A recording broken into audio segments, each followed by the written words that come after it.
The Influencer Show. Today we have Guy Coviello from the Youngstown Warren Chamber of Commerce. Welcome to the show. I appreciate you being here. Absolutely. And so what we do with the show is we basically we shed some light on people who are making a positive impact in the community, and then we engage with the public to see how that could be assisted, how we could do all we can to kind of aid you in what you do in this community. So first, share with the history. How did you come to be at the helm of the Youngstown Warren Chamber of Commerce? Okay, so I had a 30-year career as a journalist at the Tribune in Warren. Okay. And in 2014, the position of Vice President of Government Affairs came open at the Chamber, and I took that position in September of 14. A few years later, I was named the president of the Chamber Foundation and wore two hats for a while. And then January of this year was announced that I would become the president and CEO beginning March 1st. Excellent. And so going from that transition to a media group to the helm of something, a commerce transition. Well, the transition originally was government affairs, and as the editor and editorial page editor at the newspaper, there was a lot of involvement in the public policy around what we did at the paper, especially editorial policy, and business and economic development was a big part of what we focused on. So there was a natural segue there. The other thing that I think flies under the radar a lot, and you might know this very well, in journalism, there are lots of transferable skills to pretty much any other profession. Right. So yes, we could fit well pretty much anywhere. Yeah. And so that's sort of like that element where you get to sort of be the wedge that gets things moving or, gets momentum going in a different direction. You've got to be pretty connected with your networking of different types of people, both in the political and the business world. Did you get a lot of that where you were with the newspaper? Absolutely. A lot of connections between those two. And one really minor difference is in this role, I prefer to stay away from the political and focus on the policy. Okay. Yeah. And that's probably pretty good too, because that'll suck you in and make it so that you can't get anything done. Right. They can. And, we just did this event with an organization called the Success Group out of Columbus, and they launched these public policy conferences called Impact Ohio.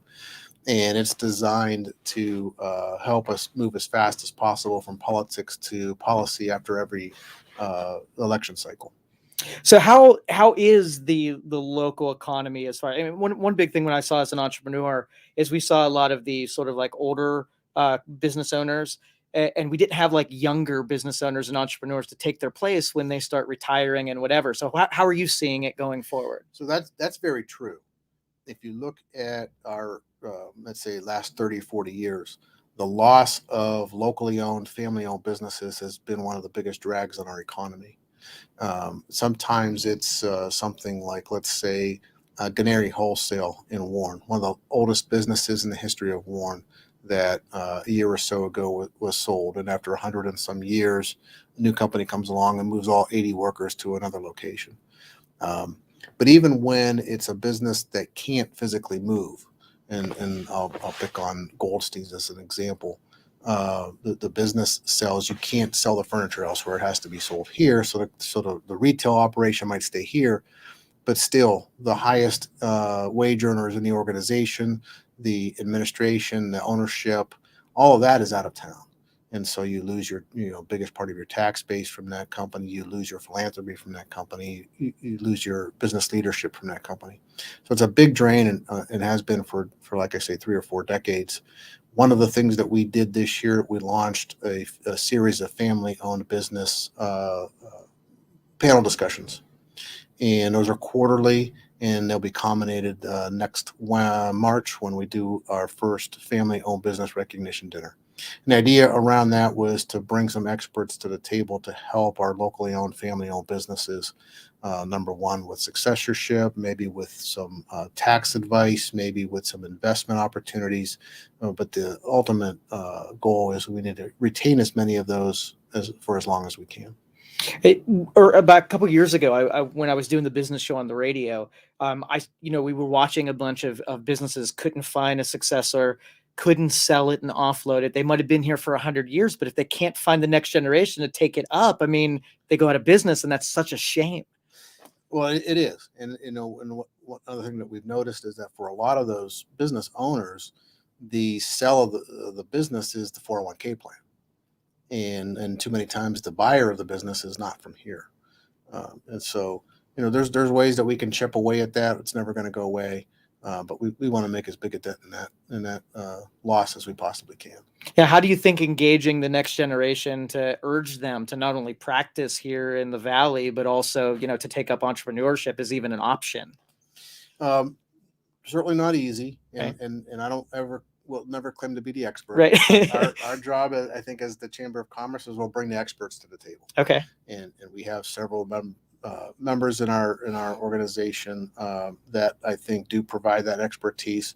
A private equity firm called Scaleco, which was founded by three Valley natives, and provides a certain level of expertise. And we also bring to the table some of the experts from Huntington Bank and HBK. And I think that they've had some really good discussions with some of our family-owned businesses.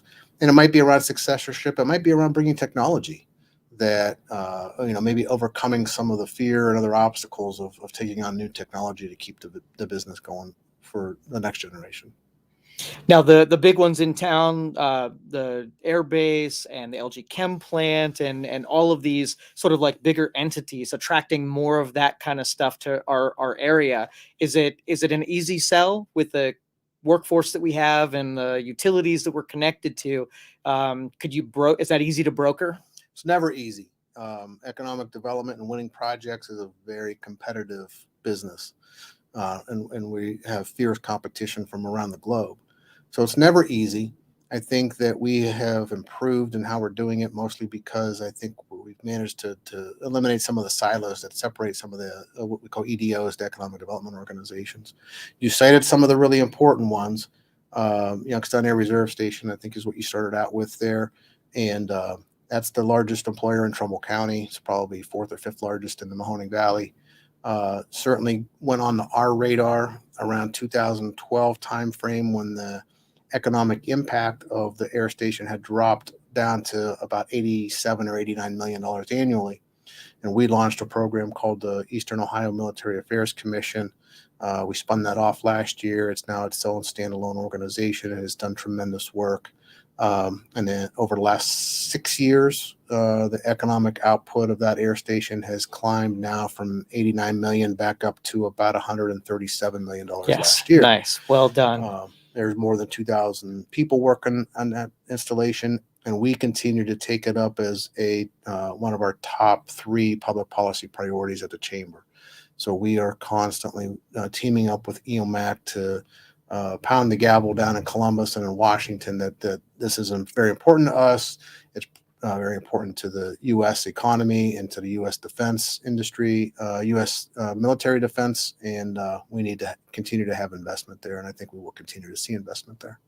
And so as a commercial port, is it viable as something that commercial airlines could go out of, or is that kind of like sailed, that thing? I no, certainly wouldn't say it's sailed out, but I think it's important to keep in mind that without commercial aviation there were still more than 100 flights a day, I believe, that go in and out of that airport. And the airport is vital for us to be able to retain the air station there. So certainly, I think lots of opportunity. In fact, I think today the team from the Port Authority departed for Vegas for an air show, not an air show, but airline convention. Okay. And I told those guys when they left, they better not come back without an air. That's very optimistic, right? Yeah, it is too optimistic. But, hey, but I'll go with it. I'll cheer you on that one. But no, we need to keep plugging away and trying to do that. Who do you think is a good candidate? Like, who do you go after that you think? My unqualified opinion, I would say, is a destination airline. So what we had there with Allegiant is, I think, a really good fit for that airport and for this community. I know I used it plenty. For sure, me too. Allegiant was a very convenient way to get to some good destinations. And you're seeing some of those. Breeze Airline. There's some other ones out there. Certainly, again, no expertise here, but we do everything we can to support them. We just did a survey of the business community to get a good feel for what the impact would be by having a daily flight out of there. And so we don't want to stop plugging away at trying to land that. Okay. And what about LG and the guys out that way? So very optimistic about what's happening there. Altium is certainly the real thing. And they continue to ramp up and get closer and closer to production. Certainly be nice when they're at full productivity and we've got more than 1,000 workers there. That is the future. One of the key areas for us, I call it a sustainable competitive advantage over most other communities in the country, and that is around the electric vehicle, autonomous vehicle, connected mobility. And a big area for that is just geographically right there in that Lordstown, North Jackson corridor. I think we have an incredible opportunity if we do it right to create a smart corridor there where everything is connected and it becomes very attractive in 2030 and beyond. We have a lot of our economy right now based heavily on logistics, so warehousing, distribution, fulfillment. We're seeing a lot of demand. A lot of other companies want to be here in that space, and that area or that area of industry is kind of segued or merged along with the EV manufacturing, autonomous vehicles, connected mobility. It's all kind of coming together. What we need to make sure is that we are making decisions right now and putting infrastructure in place right now so that we continue to be the place to be for those guys, like I said, in 2030 and beyond. In a real rosy vision of what we could have, in the next 10 years, I can see products coming in at the Ohio Commerce Center, which is the largest rail yard in about a 300-mile radius, getting autonomously loaded onto autonomous vehicles that take it to the different bay doors along that corridor, getting loaded up onto an autonomous truck that takes it across the turnpike, which is becoming completely modernized, and being loaded onto the Hyperloop, and the product is in Chicago 11 minutes later. Nice. But there are a lot of things that we need to be doing right now to make sure that as that industry changes because of technology, that we are prepared for those changes and that we are offering something here that nobody else is offering. We will be launching early next year what we're going to call the Mahoning Valley Logistics Council, and it's a group of stakeholders in that space to help guide us on those key decisions. And the one example I'll use is workforce. The workforce in that industry is changing drastically. Right now, if you want a job at a warehouse, you need to be able to check that box that you can pick up 30, 40, 50 pounds. That box is coming off the employment application. Technology is going to be such that we have an entire demographic of people that right now can't have that job, that one day will be able to have that job. But are we doing the things right now to make sure they're trained for it? So lots of opportunity there. Look forward to us. So has there ever been any rumblings about Tesla moving anything? I mean, have we been in the conversation at any point to your knowledge? I'm not that I know of. Okay. But certainly with Foxconn's announcement recently, Fisker's announcement recently, and what's happening at Lordstown Motors, I think that we're still positioned very, very well out there. Okay. So the number one complaint I hear from other business owners is that employment is so tough to be able to find workers, whether it be general labor or all the way up to specializations. And it's not just unique to our area, but everybody is struggling to get these positions filled. So has the chamber kind of like have any ideas or innovations that can assist companies with that? So it is by far the number one complaint that we hear from our members. And I don't think that problem is going away for a long, long time. Okay. And I also think it's worse here than in most other places. It is a national problem. It's probably a global problem. But there are some intersecting data points that I think make it a little bit worse here. If we look at 2020, the Chamber and its economic development partners were able to announce more economic development investment in the Mahoning Valley than any other region in Ohio.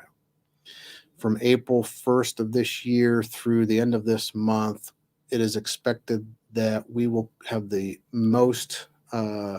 highest percentage of new job creation among the 4 MSAs in Northeast Ohio.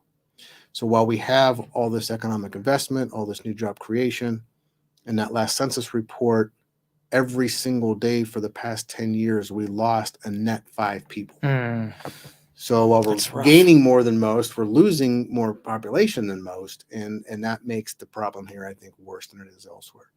But at the same time, we've been able to draw a lot of attention to it, and we've got some really good players focusing on that space. Jobs Ohio last year launched a program called Ohio to Work, and they launched it in Cuyahoga County. It worked very well. When they said that they wanted to bring that program to a few other communities this year, we stepped up and said we really need to be one of those communities. They agreed. We partnered with the Mahoney Valley Manufacturers Coalition. They're actually taking the lead on this. There are a couple of other organizations that we've all come together in collaboration, and we launched Ohio to Work here about 2 weeks ago. And although it won't cure the problem, it's going to be one of the things that we are doing to take a big step towards helping with the workforce issue.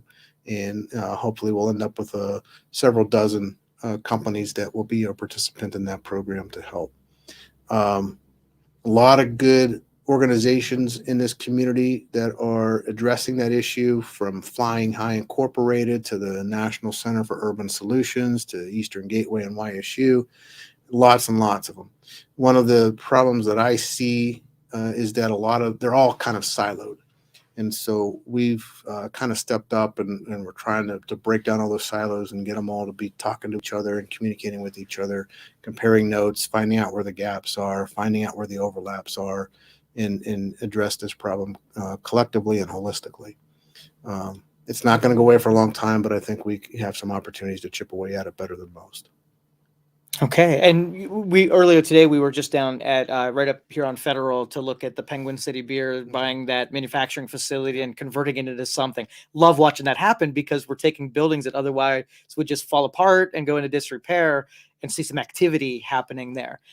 There's still a lot of spaces that we could move industrial type of things in this area. So if you were to attract manufacturing here, I mean, what would your opinion only, what kind of manufacturing would you grab and bring into the valley, into Youngstown? Well, the nice thing about Penguin City is it is a reuse of a manufacturing facility, because it's difficult to find older facilities like that meet modern specifications. Right. So we do need to get creative and find reuse. We are, as a community, site challenged. It's hard for a lot of people here to grasp that concept, that we don't have enough sites to be competitive, but we don't. You know, the mentality is that, wow, we had all these factories, all these warehouses, and we have all this land. We have all kinds of sites, and the fact is we have very few sites that are viable. Very few shovel-ready sites to meet modern specs. So we have a lot of work to do here to start to assemble properties that site consultants and the companies really want. So I think that's one of the areas that we need to make sure that we're investing in. Hopefully the government leaders see the need for that investment, and they're willing to make that investment, because and it's not just us, it's the whole state. Right. The whole state is site challenged, but especially here, we are not being as competitive as we should be because we don't have it. I forgot where we were going with right. So the next was going to parlays into that about the manufacturing. If outside private dollars don't come in to develop those spaces to make them use for manufacturing, I mean, could it be incumbent on municipalities to do their own development and make better use of those spaces? It's a combination, but certainly we would like to see municipalities in counties step up and do some more to get sites ready. But a lot of those sites are privately owned, and so there has to be some public policy around the incentivizing of getting properties ready for development. But we have a lot of existing opportunities. And I'll use additive manufacturing, and I'd like to use that phrase, sustainable competitive advantage. I think the Valley has a sustainable competitive advantage because of additive manufacturing. There's only one America makes in the whole country, and it's here. Yeah, and it's sitting there to help small and mid-sized manufacturers bring on the additive technology that will help them diversify their product lines. It'll help them become more competitive. Um, and especially in the military supply chain. So another area that America makes us focused on is helping these companies enter that vast military supply chain, and that's an industry that's never going to shrink. Um, and it's especially important for us now as we're putting so much emphasis on electric vehicle manufacturing. That's very exciting that we've got all these jobs, especially statewide around and nationwide, even around EVs. But let's remember that Ohio is the number one state in the nation when it comes to jobs connected to the combustion engine. And Ohio is the number two state in the nation when it comes to jobs connected to the transmission. The combustion engine and the transmission are not going to be around that much longer. And so a lot of those jobs are here in the Valley. Additive manufacturing comes along and can help those companies in that combustion engine supply chain, in that transmission supply chain, in any of the current supply chains around those kinds of vehicles. And you could bring that technology on, and now you can be making different products. And at the same time, you could be entering that military supply chain. So we have to be careful that as we bring on EVs, that we don't have a net job loss, that we take advantage of 3D printing and additive technology and make it a job plus. Yeah, and it looked like YBI down the road. I mean, that was a perfect cooperative between, space that the city had, private investment dollars, and also the university. So those, like, if I were to take that lightning strike and be able to replicate that in other parts of our community, I mean, that would be amazing. That would, and its vision, Barb Ewing's decision that we're going to, as YBI, enter this additive space and not the B2B technology space that they were previously in. Right. I mean, it took somebody with that vision to realize that is a big part of our future of manufacturing in this country. Yeah, in trade schools too. I mean, if, like you were saying, if we know that that's coming, where the horse and buggy are going away and it's going to be replaced by X, yes, we got to start training those. Training for X. Absolutely. And we've done this. We've gone through it as a country, as you mentioned. We went from horse and buggy to gas-powered vehicles, and we're going to make this other huge transition. It's going to be important that we, as a community, are at the front of that transition. Okay, one last question about on that kind of conversation. There's a lot of idle investment dollars that are sitting in our community, and the uncertainty of like what's going to happen next nationally or whatever. And there's, that activity needs to happen so that these investments can create new companies for the next generation. If we kind of get starved out of that momentum, we're going to be like, stuck here for a little bit. And I don't think Youngstown's a city that can, get stuck for too long, without that innovation cycle happening. Do you have any fears about, or do you have, what could we do to motivate people to get off the sideline with those investment dollars and start drilling it into their companies or into their communities?